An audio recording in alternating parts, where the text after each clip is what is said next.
So MDMA is another one of these hallucinogen drugs. Some people put it more in the category of club drugs, which we'll talk about soon.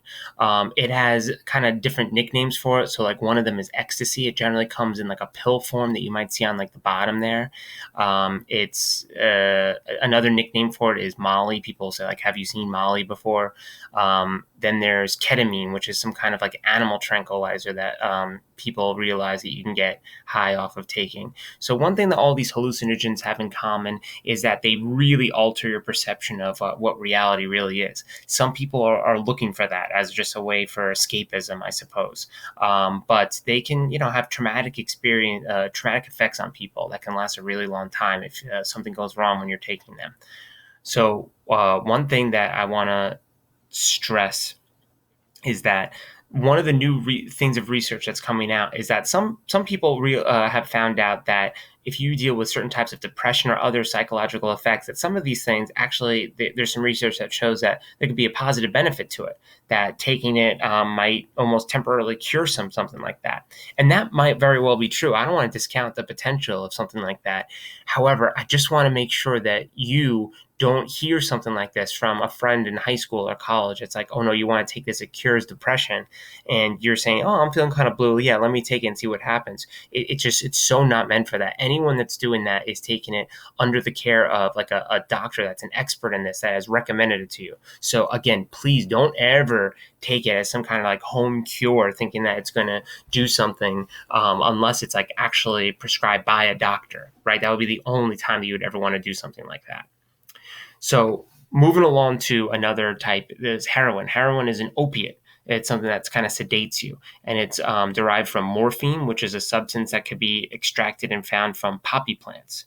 So people who use heroin often develop a dependency on the drug. It's one of the most addictive drugs that are out there, and heroin can have very dangerous side effects, such as it could slow your breathing, decreases your heart rate, can decrease blood pressure. Oftentimes, this is one of the most addictive drugs. When people get off of it and they become clean, they tend to relapse. They'll go back to it. And when they relapse, their body is no longer can take that high dosage that they get used to. And so they'll take, if they relapse, they'll take an amount that's way more than you normally need. And that's why a lot of people tend to overdose based on heroin. Heroin is just an epidemic that's all across this country right now, and it's closely associated with the opiates that we've talked about before. Those illegal drugs that are really similar to this one, people will almost like graduate of sorts from that to the illegal ones because it's a lot cheaper and easier to get in case your doctor kind of cuts you off from the other ones.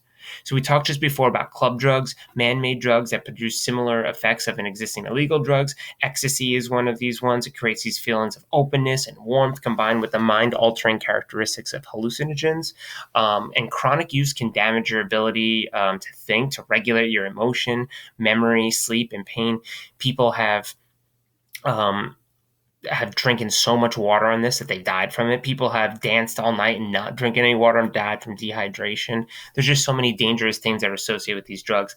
Not to mention that when you get a pill or a powder like this and they say it's 100% MDMA, you have no idea what's actually in that pill, right? It's not made in a real lab by a chemist. Maybe somewhere along the line it was. But when you get it, it's most likely all sorts of extra cheaper dangerous, poisonous things could be mixed inside of it. So you just never want to trust any kind of a powder that you get. You have no idea where it came from.